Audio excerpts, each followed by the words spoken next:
السلام علیکم. د وحدت نیوز درنو کتونکو په پروګرام چاپیرچل کې درته زه حضرت یوسف هرکلی وایم. پرون په ټوله خیبر پښتونخوا بلکې ټول ملک کې ضمني انتخابات وشول چې پکې د پی ټی آی مشر عمران خان په اتو کې شپږ چوکۍ په غیر متوقع توګه باندې ترلاسه کړي چې په دغه اتو شپږو چوکو کې د خیبر پښتونخوا درې چوکۍ هم شامل دي چې کوم کې د ان پی صوبایي صدر ایمل ولی خان او دلته کې په پیښور کې په ان 31 باندې د عوامي نېشنل پارټۍ سینیر سیاستدان غلام محمد بلور صاحب ته هم په دغه کې شکست شو. هغوی د نتیجو منلو نه هم انکار وکړلو. په دې اړه باندې را سره د تجزیې لپاره د وحدت نیوز ایډیټر ناصر داور صاحب موجود دی. ناصر داور صاحب تاسو ته په پروګرام کې هرکلی وایم. ډیره مننه، خوشحاله اوسئ یوسف. ناصر داور صاحب پرون چې کومې نتیجې مخې ته راغلي تاسو به هم ریپورټونه کتلي وي، خبر به یې په دغه صورتحال باندې. ستاسو په خیال باندې د عوامي نېشنل پارټۍ چې کوم دلته کې د دوه لوی مشرانو یعنی غلام محمد بلور صاحب او بل چې دی ایمل ولی خان د دوی د شکست بنیادی وجه څه کیدی شي؟ داسې دا یوسف چې دا حلقې دا علاقې دا څوکۍ د دې نه مخکې هم د پی ټی آی وي، خو دوی ریزنونه ورکړي وي، هغه اکسپټ کړي وو، بیا په عمران خان په خپله راغلو. یو خو دا ده چې په دې کې شک نشته په پی ټی آی کې خټ ټوټ پوټ د اندروني اختلافات یا تنازعات ډېر زیات دي، خو چې کله عمران خان راښکاره شو نو عمران خان یو هغه سړی دی چې دا خلکو ته اوسه پورې اکسپټیبل دی. خلک په دې باندې اتحاد هم کوي او اتفاق هم ورسره کوي. یو خو دا ده چې عمران خان په خپله و هغه اختلافات چې کوم وو منځته رانغلل، نو د دوی چې څومره ووټ و راوتې دي. دې نه مخکې هم زه بار بار دا خبره کوم چې خلک خو یا نور چې د ده چې کوم سیاسي پی ډي ایم په شکل کې چې کوم د ده سیاسي مخالفین دي هغه دا خبره کوي چې دی سلیکټډ دی. ټیک دی سلیکټډ وو، خو دې پرې چې کوم اوس چې کوم وخت وو دا څوک نشي ویلی دا سلیکټډ دی، ځکه چې مونږ که وګورو اسټبلیشمنټ د ډېر ټیک ټاک منسټران سینیټران او ټیک ټاک خلک چې کوم سابقه وو هغه نیول شوي دي، وهل شوي دي، ټکول شوي دي او حتی چې بقول د دوی بربنډ کړي شوي هم دي. نو اوس مونږ دا اوس که څوک دا خبره کوي چې بیا اسټبلیشمنټ خبره کوي نو زه به هغې سره اتفاق نه وکړم. یو شی دی دا به تم منې هر سړی منې چې پی ټی آی په دې وخت کې هغه جماعت دی هغه سیاسي ګوند دی چې هغه د کورونو نه ووټونه راوباسلی شي، په شوق کې کوي. پرون هر کور ته دوی ولاړ دي، هر کور نه زنانه او سړي دوی کوشش کړی دی چې راویې باسي. ټرن آوټ انتهایی کم راغلی دی، خو دا که د پی ټی آی نه وه نو نور به هم کم راتلو، ځکه چې د خلک نور ستړي شوي هم دي، بار بار ووټونه ورکوي، همدا ایم پي دا همدا خلک دي. د پی ډي ایم په شکل کې چې کوم اتحاد دی دا هم ناکام دی، ځکه چې که دلته په پېښور کې نور سیاسي ګوندونه د بیلور ملګرتیا کړې وه نو حاجي غلام بیلور به کله هم نه پاتې کېدو په ان 31 باندې پېښور کې. د جی یو آی امیدوارو په مولانا قاسم صاحب په مردان کې هغلته که حیدر خان هوتي یا نور د ان پی چې کوم سینیر کسان دي، سینیر کورنۍ دي، هغې که ملګرتیا کړې وه په صحیح معنی سره نو دې به کله هم نه پاتې کېدو. همداسې که ملایانو یا جی یو آی یا نور سیاسي چې د دوی کوم اتحادیان دي هغې مینا وفا کړې وه په چرسده کې نو ایمل ولی خان به کله هم نه پاتې کېدو. په دې انتخاباتو کې یو دا واضحه شوه چې د پی ډي ایم اتحاد ته مونږ اتحاد نه شو ویلی، بس داسې وه یو بل ته یا ځان ته دوکه ورکول دي. یوه دا دې نه علاوه عمران خان که مونږ وګورو په د ملک په تاریخ کې بوټو یو هغه سیاستدان و چې هغه خلکو ته اکسپټیبل هم و، خلکو ته رسایي هم وه. هغې دا کار کړی و چې 15 سیټونو باندې په یو ځای باندې د مقابله کړې ده او 15 کې 15 یې ګټلې دي. بیا دا ریکارډ ته رارسي عمران خان په 2013 کې چې هغې 15 سیټونه ګټلې وو. خو دا اوس چې کومه په ضمني انتخاباتو کې کومه لوبه وشوله عمران خان هغه ریکارډ هم مات کړلو، 6 یې وګټل. نو اوسه پورې د پاکستان د سیاست په تاریخ کې، د انتخاباتو په تاریخ کې اولنی ځل عمران خان د یو سړی چې 600 کې په خپل نوم واخیستلی او مخالفین، حالانکې داسې نه ده چې زه وایم چې هغه مخالفین ډېر نه دي ورته چې هغه ووټ تقسیم دی، نه، په یو ځای باندې د هغې ټولو اتحاد و او ټولو ته شکست ورکړلو. سردار صاحب د 2014 انتخابات او بیا د 2013 چې کوم انتخابات شو، نو په دغه کې د پی ډی ایم چې کوم موجوده څومره ګوندونه دي، په دې کې عمران خان صاحب ته سلیکټډ ویلیو چې دوی چې په دغه انتخاباتو کې کوم شکست خوړلی، د دې بنیادي وجه د هغې په قول باندې په اشارو کې دا خبره کړې وه، خو بهرحال دې خبرې ته اشاره کړې وه چې عمران خان د چا په اوږو باندې اقتدار ته راغلی دی او په خپله باندې نه دی راغلی.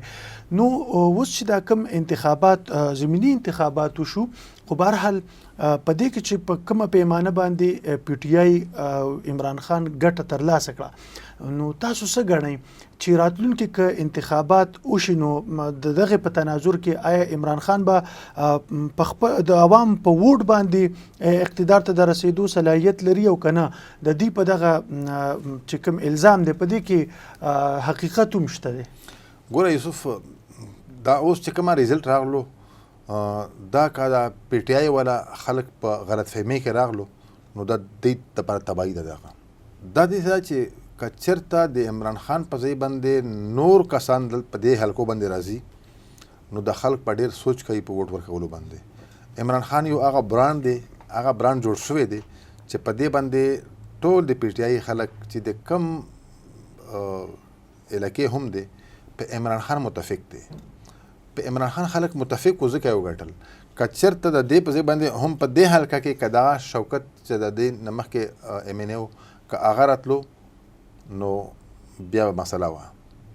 که داسې په مردان کې، داسې په چارسده کې، خو عمران خان یو هغه برانډ دی چې د دې بیانیه دا خلکو ته اوسه پورې اکسپټیبل دی، اکسپټ کوي یې، ځکه چې د همیشه که خبره کړې ده، خبره ډېر ټیک ټاک کړې ده. حالانکې چې یو بل دا کار شوی دی یوسف، دا به هم زه ته ایډ کړم چې عمران خان چې په د درې نیمو کالو کې کم د دې وزیر اعظم پاتې شوی دی، کم د حکومت پاتې شوی دی، په دې کې خلک خو ډېر زیات بالوا و ورته چې د ګراني یې راوسته، پیټرول ګران شول، ډالر ګران شول، د پاکستان روپۍ قیمت کم شو.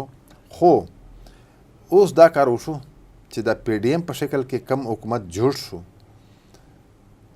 عمران خان او د ده ملګري په خلکو باندې وبخل. هغې وخت کې هم خلکو چغې والې چې پیټرول دومره ته ورسېدل، دومره شول، ګراني شوله، تباه شولې، برباد شولې، بېروزګاري شوله، بیا څه کورونا پکې تباهیانې راوستلې.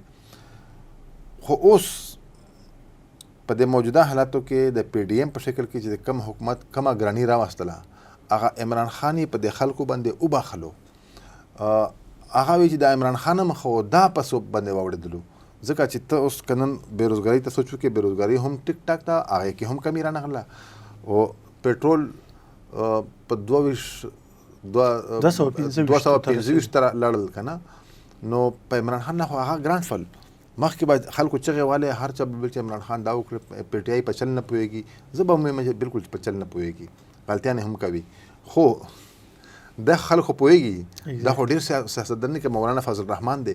اوس مولانا فضل الرحمن په 2018 کې دته په ډی ای خان کې شکست ورکول، دا یوه ډېره ګرانه خبره وه، خو دوی اسانه کړله دې خلکو. اوس بیا زه درته وایم چې دغه ګراني به دا خلک نور هم شرموي. ناصر داور صاحب، بالکل تاسو ډېرې مناسبې خبرې وکړلې، خو اوس چې عمران خان دغه زمیني ټاکنو کې 6 چوکۍ وګټلې، هغه اوس هم لکه اسمبلۍ ته د تللو څه اراده نه لري او هغه دا یوه ناجایزه اسمبلي ګڼي، وایي چې دا د امریکې او د اپوزیشن په سازش باندې جوړه شوې ده او هغه د دې حکومت د ختمولو دپاره په مبینه طور باندې لانګ مارچ تیاری هم شروع کړي دي. تاسو څه ګڼئ چې عوام به د عمران خان سره دغه لانګ مارچ لپاره په داسې حال کې راوځي چې وفاقي حکومت وایي چې موږ کدی راغله، نو مطلب د تشدد مختلفې تیاری هغې هم کړي دي په دوی باندې؟ ګوره داسې کار دی چې تشدد تیاریانې کول دا خو انتهایي بدرنګ کار دی. ولې عمران خان وزیر اعظم و دی مولانا صاحب دی څومره جشنونه وکړل، څومره دغه یې وکړلې ډرامې وکړلې، داسې عمران خان کړي دي مخکې. نو تشدد که دوی ټچ ورکوي چې تشدد دود به وکړو یا موږ به دا وکړو یا به دا چل وکړو، دا به دوی یوه غلط فهمي وي. خلک په دې نه یارېږي، خلک د خپلې خېټې د لاسه د مجبورۍ د لاسه د ماشومانو د لاسه دومره ستړي شوي دي چې په مرګ ته هم غاړه کېږدي. بله دا خبره چې دې پیرې چې کم ما څه اورېدلي دي چې کم د درنې دپاره د حقیقي ازادي مارچ دپاره پی ټي آی کومه تیاري کړې ده یا خصوصا د آی ایس اف یا د دوی یوت د بهر نه د عوامو ضرورت هم نشته ورته، د خپل چې کوم ورکران دي هغه یې کولی شي. د عام خلکو ولس ضرورت نشته چې ته وایې چې هله ګاډې مو درولې دي راځئ خلکو، نه. ته یقین وکړه چې د دوی دومره خطرناک پلانینګ دی چې دوی سوچ هم نشي کولی. دا خبره نه ثناءالله نن سبا ډېر غیر ذمه دارانه خبرې کوي، خو ما په خیال د دې حق یې نشته، ځکه چې پروټیسټ کول، مارچ کول، لنګ مارچ کول دا د هر چا حق دی، جمهوري نظام دی، دی به یې کوي. وګورو صرف دا یو خبره ده چې په پی ټي آی کې مخکې لکه دوی چې کوم پروټیسټ کړي دي، کومې درنې کړي دي، په هغې وخت کې علیم خان ورسره و چې هغې درنې کولی شي، 250 روپۍ هم لګولی شولې. جهانګیر ترین و چې د ده مخالفین ورته د عمران خان اے ټي ایم ویلو، عمران خان سره هغه اے ټي ایم هم په جیب کې اوس نشته. دوی دپاره به مسلې وي او بل داسې ماته پکې ښکاري نه چې دومره پیسې ولګوي لکه دې خلکو به چې خرچې کولې، بل ماته داسې نه ښکاري پکې. نو د دوی به هم هغه تیر چې کومه دوی درنې کړي دي هغه پوزیشن به هم نه وي، خو درنا کولی هم شي، پروټیسټ کولی هم شي، حق یې هم دی او تیاري هم ورته شته. او که دوی په ډنډې ماتوي، که په ټوپکې ولي، که په توپې ولي، دا خلک ورځي. او ایون زه درته یوه خبره کوم ډېره صفا سوتره، د خیبر پښتونخوا نه دوی دغه درنا کامیابولی شي، دغه حقیقي ازادي مارچ چې کوم دی دا د خیبر پښتونخوا نه هم کامیابولی شي، که د پنجاب نه د سند نه هم څوک رانغلل، اسلام آباد کې خپل هغه خلک هم رانوتل، داسې نه ده هلته نه به هم راځي، خو صرف د خیبر پښتونخوا خلک هم کامیابولی شي. او د خیبر پښتونخوا کې د دوی حکومت هم دی، د دویم ځلې حکومت یې دی، او اوس یې هم قوت شته او خلکو ته د دې ریزلټ پته ولګېده چې کم خلک خلکو نه دې سیټ ګټي. د ایمل ولي خان نه چې د پښتنو غټ کور دغه دی، د بچه خان مسې دی، د ولی خان مسې دی، د اسفندیار زوی دی، اوس صوبایي صدر دی. دلته نه عمران خان دوی ته شکست ورکول دا هم یو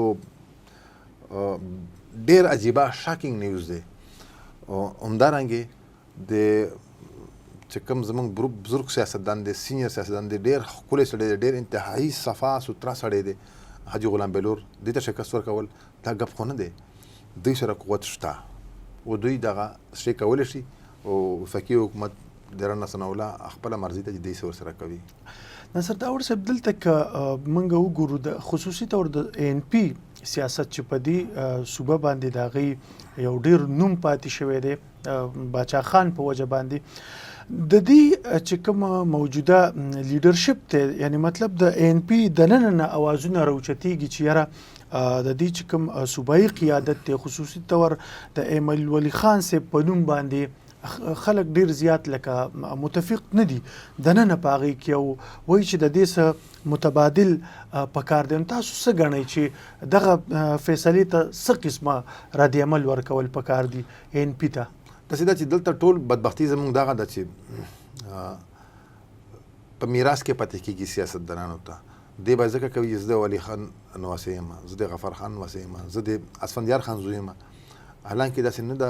ما په خیال دا به ټیک ته وي، دا به دوی سوچ وي، خو خلک پښتانه په دې اتفاق نه کوي ورسره. همدقسې مولانا فضل الرحمن سره هم په دې کې خلک اتفاق نه کوي، ځکه چې په دې صوبه کې نور هم سیاستدانان هم شته، په جی آی کې تکړه پوهه خلک هم شته، خو دی به څه کوي اوس په خپل زوی اسد محمود چې کوم دی اوس هغه وفاقي وزیر دی، هغه به راولي، هغه به په خپل ګده نشین به وي. لکه سیاستدانان یا سیاست ګدۍ خو وي چې په زیارتونو منجوران ناست وي، یو بل ته ګدۍ خو پته کېدی شي، خو داسې نه ده چې که ستا زوی ستا ورور نه اهل هم وي هغه خلک اکسپټ کوي. ایمل ولی خان ته صوبایي صدرت ورکول هم د ANP داسې یو هغه نیګیټیو اړخونه دي، هغه منفي اړخونه دي.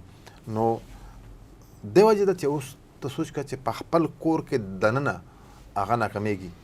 د چرسدې نه د PTI بل کس کامیابېدل، د اسفندیار په وخت کې چې اسفندیار مقابله کړې وه په 2018 کې اسفندیار ته شکست ورکول، دا هم ناممکنه خبره وه.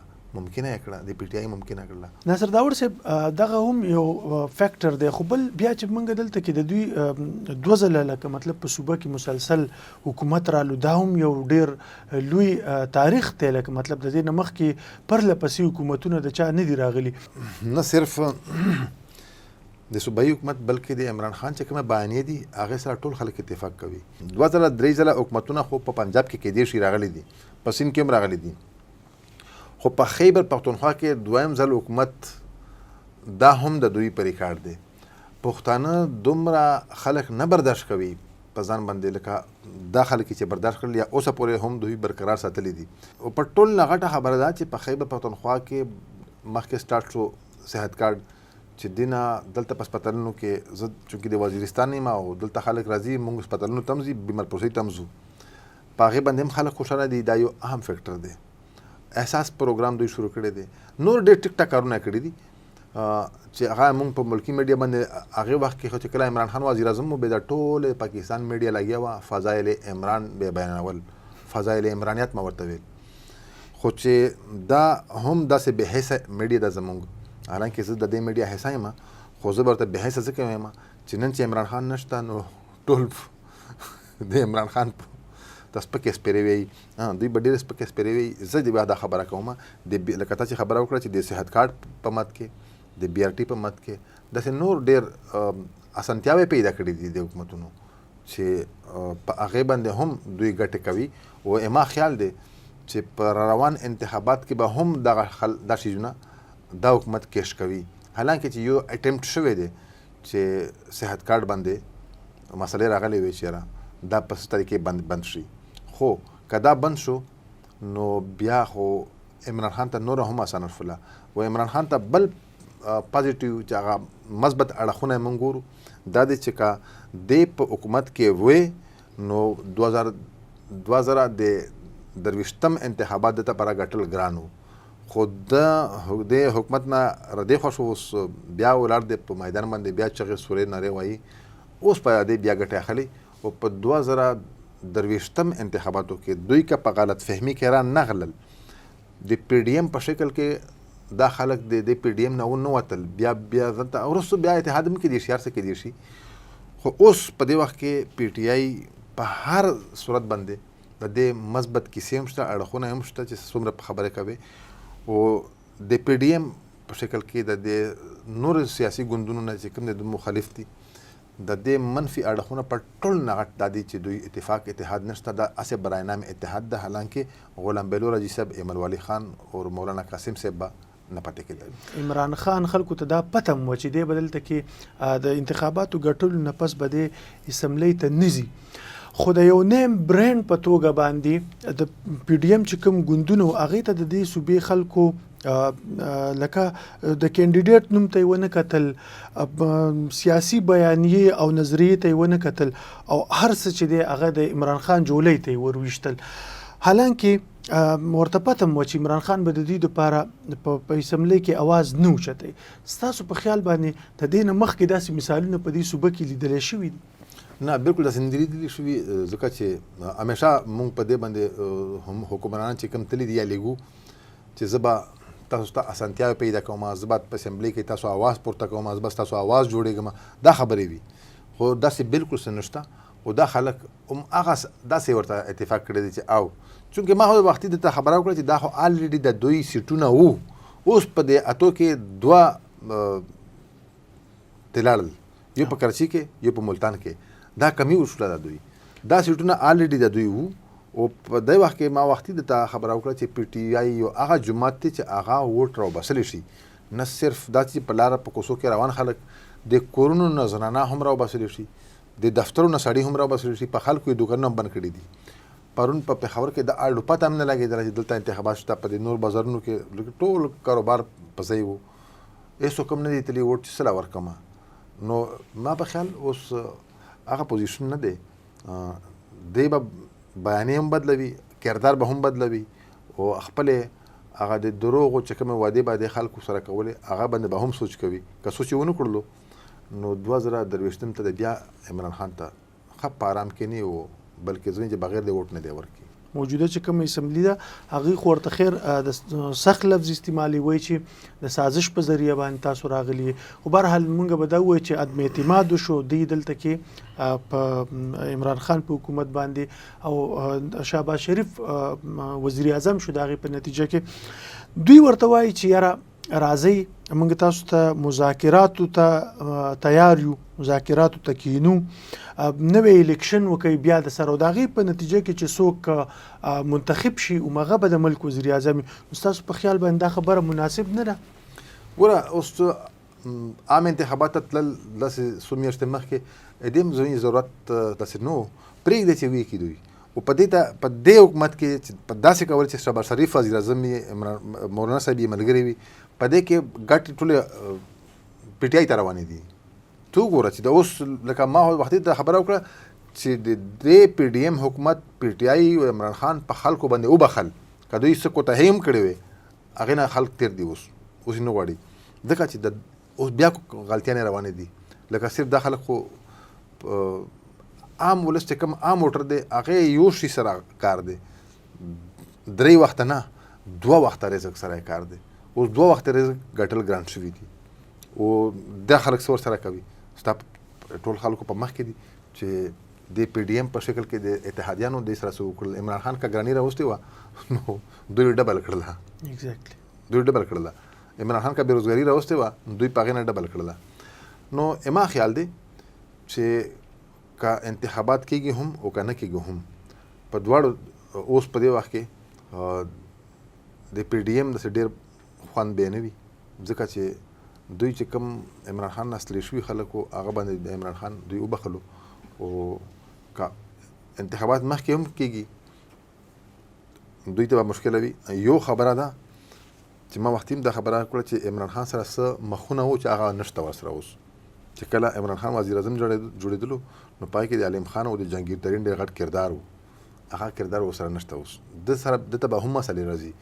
دی کوي چې زه په دې غلط فهمۍ کې راغلو یا پی ټي آی یا عمران خان چې دا خو ټول خلک موږ د بیا 6 سیټونه ما وګټل. داسې نه ده. د بل سړي خو را مخکې کېږي هغه د ملتان غوندې حال به یې وي.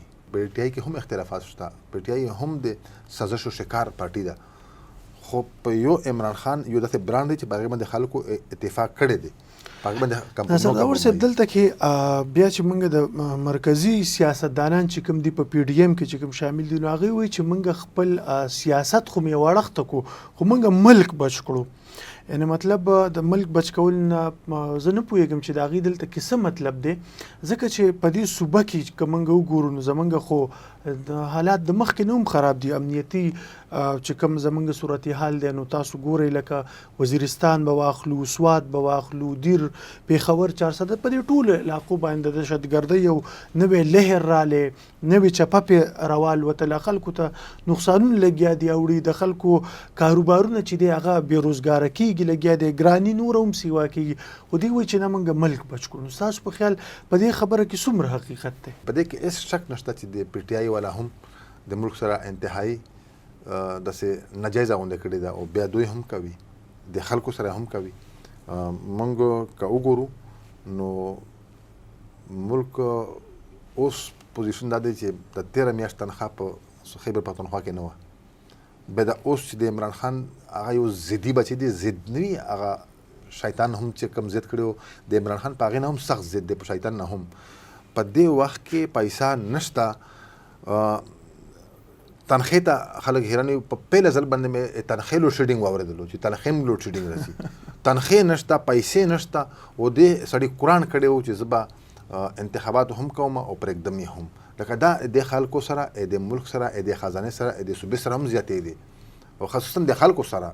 صوبې سره به څه مطلب صوبه څوک دي خو خلک دي، د خلکو سره زیاتې دي چې 1 روپۍ خو د سره نشته، 5 روپۍ خو د سره نشته او ته په دې انتخاباتو باندې ټیک ټاک په کروڑونو پیسې ولګېدلې نو دا زیاتې وشو او دا زیاتې د کس دا کړی دی.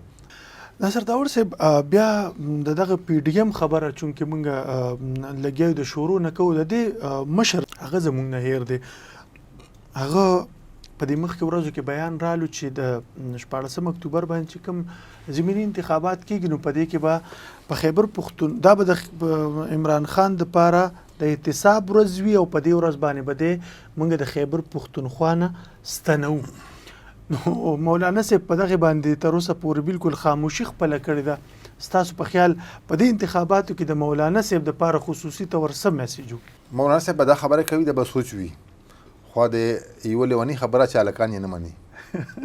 ټیک شو داسې نه ده دا خلک دا پبلک دا زه دا ته دا موږ د مولانا فضل الرحمن نه یو پیدا موږ خپل پلانونه شته یو سیاسي سوچ دی که ټیک ټاک خبره کوي ورسره اتفاق به وکړو خو ایز ا جرنالیسټ زه د دې بیان ته هم یا دا خبرې ایمل والی هم کړي دي چې داسې به وشي په 16 اکتوبر باندې به په 14 اکتوبر به داسې کېږي داسې به کېږي هغه ټولې دروغ شولې. ګوره مولانا صاحب یا ان پی اسفندیار یا ایمل والی یا ایکس وائی زیډ بل شهباز شریف نواز شریف مریم دوی چې کومه خبره کوي دا به د دوی یو سوچ وي د عوامو یو خپل ځان ته سوچ دی د عوامو هر چا خپل ځان ته پلار شته عوام به ته به سهولتونه ورکوي ته به اسانتیا ورکوي ځان ته به راولې. عمران خان یوه خبره کوي دا غل دی دا غل دی دا غل دی دا غل دی دام د نه سړي بچی دی دام د نه سړي بچی دی خو خلک خو دې سره اتفاق نه کوي هغې ته دې پسپک ښکاري. داسې مولانا صاحب یا د مولانا چې کوم ملګري دي دا خو کافر دی دا خو یهودي دی دا فلانکی دی دا ډنګړی دی دا د هغې خبره ده. خلک وقتی خبره کوي چې هلکان یې نه ماني خلک تیار نه دي خبرو منلو دپاره. د عمران خان هم عمران خان ته هم دا ټول غله ښکاري حالانکه ټول خو هم غله نه دي. نو کمې کوتاهۍ په ټولو انسانونو کې شته په ټولو سیاسي ګوندونو کې شته او په چا کې لږ ډېر په چا کې لږ په چا کې ښکاره په چا کې پټ په چا کې بربنډ که نه خو اوس خلک شعور په خلکو کې راغلی دی. سوشل میډیا استعمالوي خلک ډیجیټل میډیا استعمالوي خلک او هغه دی پی ټي آی والا او خپل مقصد دپاره استعمالوي. عمران خان سره د پی ټي آی سره چې څو پورې د سوشل میډیا دا ټیم دی هم دوی تکړه دي چې دا خلک دي ورسره هم دوی تکړه دي ځکه چې دوی د خپل مقصد خبرې ډېرې ښکلې واضح بیانوي خپله ایجنډا خپله بیانیه د عمران خان بیانیه. خو اوس یوه په اخره کې به زه د خبره وکړم بیا هغه خبره چې په غلط فهمۍ کې راغلي خلک دي په غلط فهمۍ کې د نه اوسي په 2023 دپاره به ټیک ټاک پی ټي آی هم تیاري کوي پی ډي ایم به هم تیاري کوي. که په غلط فهمۍ کې راغلی نو بیا به یو میکس اچار راځي چې هغه به بل حکومت هم د کولو قابل نه وي. ډېره مننه ناصر داور صاحب. د ناصر داور صاحب دغه خبرې تاسو واورېدلې د خیبر پښتونخوا کې چې کوم موجوده سیاسي ګوندونه د شکست سره مخ شو دوی ته په خپله سیاسي تګلاره او سیاسي بیانیه باندې نظر اچول وي چې اخر ولې دوی د یو کینډیډیټ د طرفه ټول د شکست سره مخ شول. تر یو بل پروګرام پورې ماته راکړئ اجازت د الله په امان. لر او بر تړون وحدت یو وحدت پښتون وحدت لر او بر تړون وحدت